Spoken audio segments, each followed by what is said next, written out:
Welcome to Cape Town News. Today is Monday, the 7th of July, 2025, and here's what's making headlines in the Western Cape.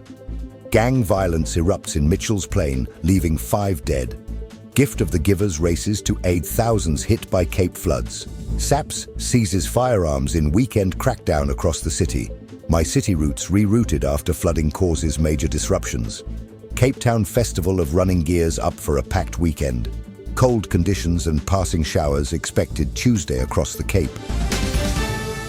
A coordinated law enforcement operation is underway in Mitchell's Plain following a spate of gang-related shootings that left 5 people dead and 7 injured on Thursday, the 3rd of July. Western Cape Minister of Police Oversight and Community Safety, Onro Murray, visited the area on Thursday evening, confirming that a 72-hour joint task force had been activated. The unit includes SAPS's anti-gang unit, crime intelligence, and tactical response team, working in tandem with City of Cape Town law enforcement and LEAP officers. The violence, which erupted in Beacon Valley at midday, spread across multiple sites in the region, prompting a high-level security deployment. Minister Murray condemned the bloodshed and praised SAPS for their swift response, urging the public to come forward with any information. Our communities are under siege, and the only way we can root out these criminals is by working together, she said. Approximately 60 officers have now been stationed across Mitchell's Plain hotspots as part of the weekend clampdown. SAPS confirmed that arrests are imminent, and detectives are pursuing multiple leads as the investigation intensifies. The City of Cape Town's Disaster Risk Management Centre and humanitarian partners, including Gift of the Givers, have been overwhelmed with emergency calls following widespread flooding across the metro this weekend. Torrential rain caused the Figeschral Canal to burst its banks, flooding roads in Athlone, Belgravia, and surrounding areas. In Figeschral informal settlement alone, over 500 structures were affected, displacing around 2,000 Cape Townians. According to Gift of the Givers spokesperson, Ali Sablé, over 10,000 hot meals, hygiene packs and blankets were distributed on Saturday. Relief efforts reached Gugulethu, Khayelitsha, Langa, and other flood-ravaged communities. City teams remain on the ground, monitoring canals and coordinating damage assessments. 7 fire stations are now open 24/7 as drop-off sites for food and blanket donations. With more rain expected, Gift of the Givers aims to reach at least 21 affected areas by today. The city has also activated its Informal Settlements Management Unit and called on the National Human Settlements Department to assist. Western Cape Police arrested 4 suspects in separate firearm-related operations between Friday and Saturday as part of intensified efforts to reduce illegal gun circulation in the metro. The K9 unit and Provincial Combat Team intercepted 2 men linked to extortion on the N2 near Mewway, where a Norinco pistol with 15 rounds was found under a car seat. In Delft, police arrested a 22-year-old caught with a 9mm pistol and 7 rounds. In Sherwood Park, Atlantis, a 17-year-old was apprehended with a concealed 9mm pistol, while a Mitchell's Plain man was arrested with a stolen .45 ACP firearm linked to a previous theft. All suspects are due to appear in local courts this week, including Belleville, Khayelitsha, and Atlantis. Police confirmed that all seized weapons will undergo ballistic testing to establish links to other crimes. Provincial Commissioner Thembisile Patekile commended officers and called on the public to support efforts to dismantle gang and extortion networks. Weekend flooding has disrupted multiple MyCiTi bus routes across the Cape Flats, with the city confirming temporary diversions in areas including Khayelitsha, Salt River, and Milnerton. Blocked stormwater drains and submerged intersections have forced route deviations, especially around Makaza, Heideveld, and parts of the N2 corridor. City traffic officials said delays can be expected during peak hours on Monday as cleanup operations continue.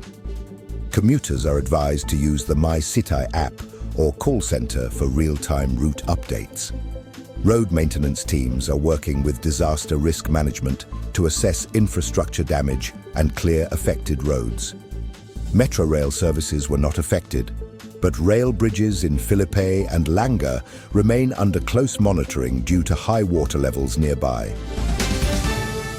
One of the city's most iconic road running events, the Cape Town Festival of Running, returns on Saturday, the 12th and Sunday, the 13th of July.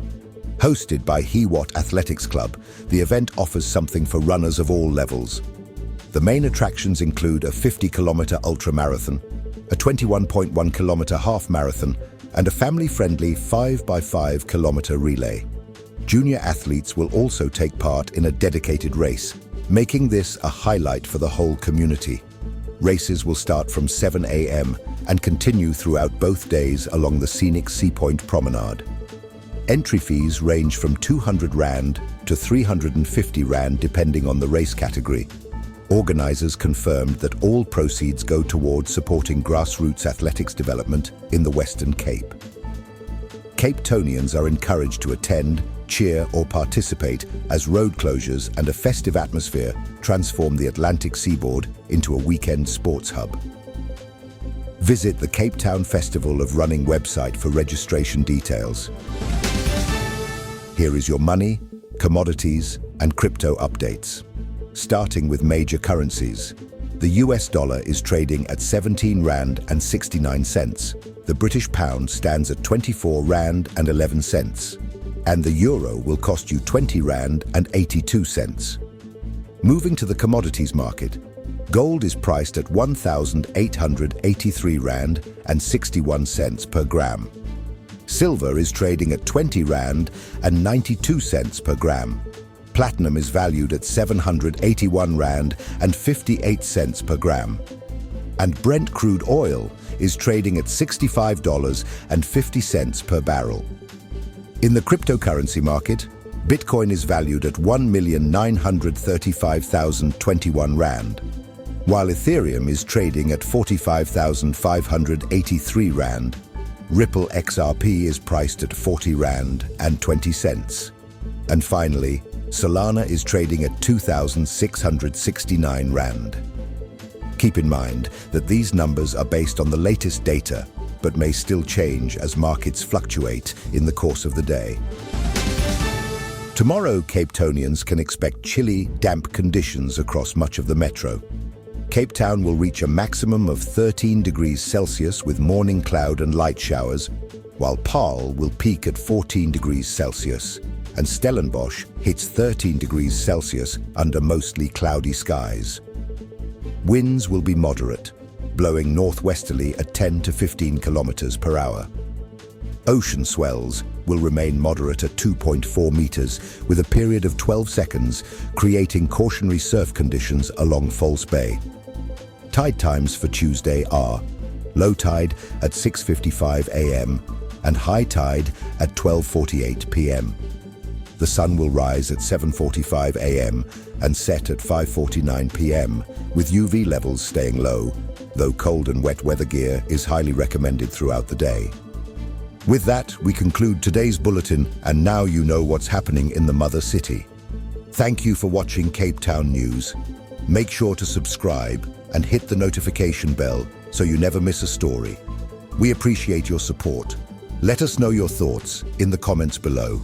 And don't forget, tomorrow's Cape Town News drops right here on YouTube at 12 noon. Meanwhile, stay safe, informed, and connected.